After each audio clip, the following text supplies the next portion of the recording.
नमस्कार दोस्तों, स्वागत है आपका आपके YouTube channel way of learning में। इस वीडियो में हम जानेंगे कि आत्मनिर्भर भारत का सपना जो हमारा देश और हमारी सरकार देख रही है, उसमें MSME की भूमिका किस तरह से एक मील का पत्थर साबित होगी। सरकार ने जो 3 लाख करोड़ रुपए का राहत पैकेज देने का ऐलान किया है, उसमें हमारे बैंकों की क्या भूमिका रहेगी और सरकार किस तरह से इस फंड को MSME को उपलब्ध करवाएगी, इस वीडियो में क्लियर हो जाएगा। सबसे पहले हम देखते हैं कि MSME क्या है।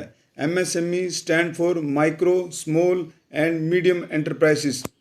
जो MSME है, हमारे देश में मैन्युफैक्चरिंग का 45%, एक्सपोर्ट का 40% और GDP का 30% MSME से आता है। हम जानते हैं कि हमारा देश जो एक्सपोर्ट ओरिएंटेड कंट्री नहीं है और हमें बहुत सारी चीज़ों का आयात करना पड़ता है, उसका एक्सपोर्ट का 40% MSME के थ्रू आता है।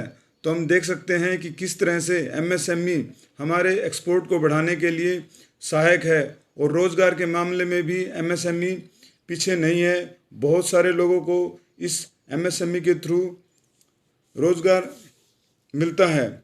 हम देखते हैं कि किस तरह से रिसेंट में सरकार ने MSME की परिभाषा में और उनके इन्वेस्टमेंट और टर्नओवर में बदलाव किया है। पहले इन्वेस्टमेंट में 25 लाख, 5 करोड़ और 10 करोड़ से कम का इन्वेस्टमेंट माइक्रो स्मॉल और मीडियम एंटरप्राइजेस के रूप में आता था और अब मैन्युफैक्चरिंग और सर्विस में अगर इन्वेस्टमेंट 1 करोड़, 10 करोड़ और 20 करोड़ से नीचे है तो माइक्रो स्मॉल और मीडियम एंटरप्राइजेस में काउंट होंगी। तो हम देख सकते हैं कि किस तरह से MSME सेक्टर हमारे भविष्य के लिए एक नव भारत का सपना लेके आएगा। अब हम जानेंगे कि कैसे बैंक ये फंड उपलब्ध करवाएंगे। अब जो MSME के अकाउंट पहले से ही बैंकों में हैं, जिन्होंने ऋण ले रखे हैं, उनके जो अकाउंट हैं वो स्टैंडर्ड होने चाहिए। स्टैंडर्ड का मतलब ये है कि उन्होंने अपनी जो इंस्टॉलमेंट हैं, प्रिंसिपल और इंटरेस्ट समय के साथ दी हैं और उनका कोई भी ऋण पेंडिंग नहीं है, उनकी कोई भी किस्त पेंडिंग नहीं है। वो अकाउंट स्टैंडर्ड होते हैं।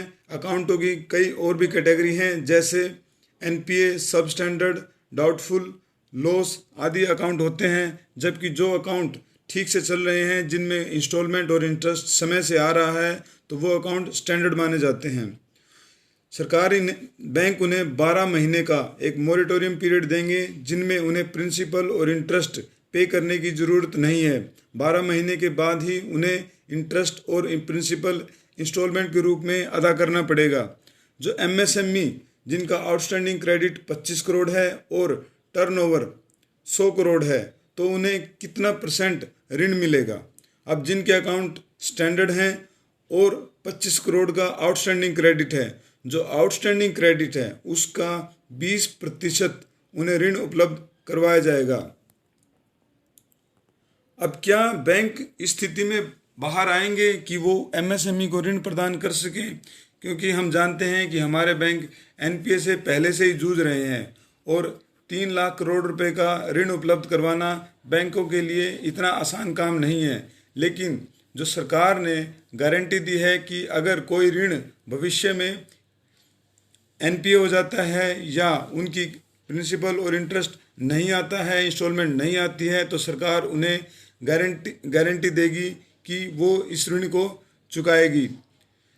SBI के चेयरमैन रजनीश कुमार ने कहा है कि जो फर्स्ट टाइम लोनी हैं, जिन MSME ने पहले ऋण नहीं लिया हुआ है, उनको हो सकता है कि अब ऋण लेने में थोड़ी डिफ़िकल्टी फेस करनी पड़े। इसका मतलब ये बिल्कुल नहीं है कि उन्हें ऋण उपलब्ध नहीं करवाया जाएगा, उन्हें ऋण मिलेगा। हो सकता है कि उन्हें थोड़ा बहुत असुविधा महसूस हो। Procedure of funds flow to MSME। अब ये जो फंड है किस तरह से MSME तक पहुंचेगा। अब MSME को कोई फ्रेश चल व अचल संपत्ति एज ए गारंटी बैंकों को उपलब्ध करवाने की आवश्यकता नहीं है और सरकार उन्हें बैंकों को गारंटी देगी अगर भविष्य में इस तरह के लोन जो इस राहत पैकेज के थ्रू दिए जा रहे हैं उनको वो वापस दे देगी अगर कोई एमएसएमई इनको पे करने में असुविधा पा रहा है या पे करने में सक्षम नहीं है। और बैंकों को कोई भी मुश्किल नहीं होगी कि वो ये ऋण बिना झिझक के एमएसएमई को दे दें। ये स्कीम जो है वो 31 अक्टूबर 2020 तक वैलिड रहेगी। मींस कोई भी एमएसएमई इस पैकेज के थ्रू 2020 तक ऋण ले सकती है। अब कुछ ऐसे बिंदु हैं जहां पे बैंकिंग सेक्टर को क्लैरिटी नहीं है। वो चाहती है कि सरकार और आरबीआई उनकी जो संशय हैं उनको समाप्त करे। जैसे हमने न्यूज़ चैनल और अखबारों में भी पढ़ा है कि जिन एमएसएमई के लोन एनपीए हो रखे हैं उनको भी सरकार ऋण प्रदान करेगी। अब ये एनपीए क्या है?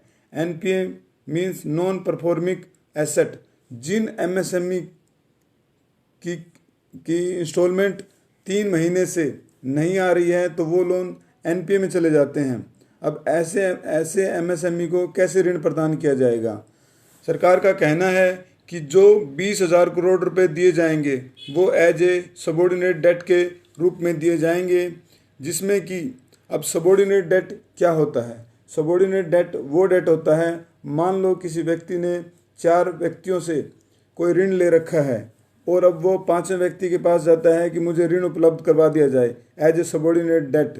तो जो ऋण है 4 व्यक्तियों का, भविष्य में जब वो सक्षम होगा ऋण प्रदान करने में, ऋण को चुकाने में, तो वो पहले 4 व्यक्तियों का ऋण चुकाएगा और उसके पश्चात ही वो 5वें व्यक्ति का ऋण अदा कर पाएगा। जो 5वें व्यक्ति का ऋण है उसे ही हम सिंपल लैंग्वेज में कह सकते हैं कि सबॉर्डिनेट डेट है।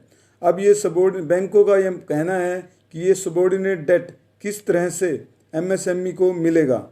अब उस पर कोई क्लैरिटी नहीं दी गई है। क्या ये फंड आरबीआई डायरेक्टली एमएसएमई को देगा या सरकार डायरेक्टली देगी या ये ऋण सिडबी और मुद्रा के थ्रू दिया जाएगा? इसमें बैंकों को संशय है। अब ये फंड कौन देगा? जो ऐलान किया गया है उससे ऐसा लगता है जैसे कि सरकार डायरेक्टली एमएसएमई को ऋण उपलब्ध करवाएगी, परंतु यह ऋण बैंकों के द्वारा ही दिया जाएगा और बैंक ही अपने फंड से इस ऋण को उपलब्ध करवाएंगे। सरकार केवल इसमें गारंटी देने जा रही है। यही एक अच्छा बिंदु है जिसमें हम ये कह सकते हैं कि बैंक जो ऋण देने में असहज महसूस नहीं करेंगे और आसानी से एमएसएमई को ऋण उपलब्ध करवा पाएंगे। गवर्नमेंट गारंटी ही इस राहत पैकेज की सबसे बड़ा पॉइंट है, जिसमें कि बैंकों को एक राहत मिलती है कि वो एमएसएमई को ऋण प्रदान कर सकें। अब क्रेडिट रेटिंग एजेंसी क्रिसिल और सिबिल ने ये कहा है कि ऑलरेडी एमएसएमई का जो पहले का ऋण है वो 2,30,000 करोड़ वो एनपीए होने की कगार पे है और इस तरह से बहुत सारा ऋण अगर उन्हें उपलब्ध करवा दिया जाए तो हो सकता है कि आने वाले समय में रिस्क और बैंकों का रिस्क और बढ़ जाए। अब ये इतना सारा ऋण उपलब्ध करवाने से बैंकों के क्रेडिट कल्चर पे क्या असर पड़ेगा? जब सरकार ने अपनी गारंटी दे दी है कि अगर भविष्य में एमएसएमई ऋण चुकाने में असक्षम होते हैं तो उनको सरकार फंड देगी।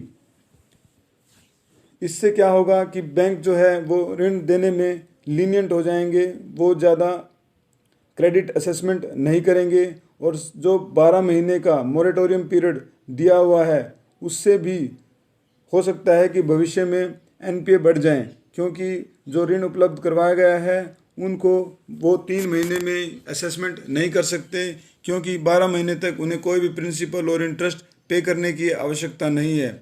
तो जो इस मोरेटोरियम पीरियड की वजह से जो कोई भी कंपनी वो एनपीए होने की कगार पे है तो उनको असेस कर पाना बहुत मुश्किल होगा।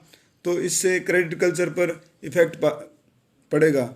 हमने देखा कि इस वीडियो में कैसे बैंक एमएसएमई को ऋण उपलब्ध करवाएंगे और सरकार कैसे एमएसएमई को एक बूस्ट देने की कोशिश कर रही है ताकि हमारे देश में रोज़गार का सृजन हो सके, उत्पादन को बढ़ाया जा सके, हम एक एक्सपोर्ट ओरिएंटेड कंट्री के रूप में उभर सकें। आज जब हमारा देश कोविड-19 जैसी महामारी से लड़ रहा है उस समय रोज़गार खोने का खतरा बढ़ गया है और डिमांड और सप्लाई चेन ब्रेक होने का खतरा भी बढ़ गया है।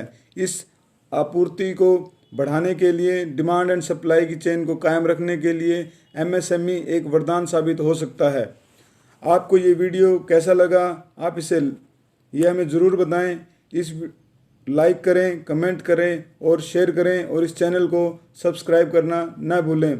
जय हिंद, जय भारत।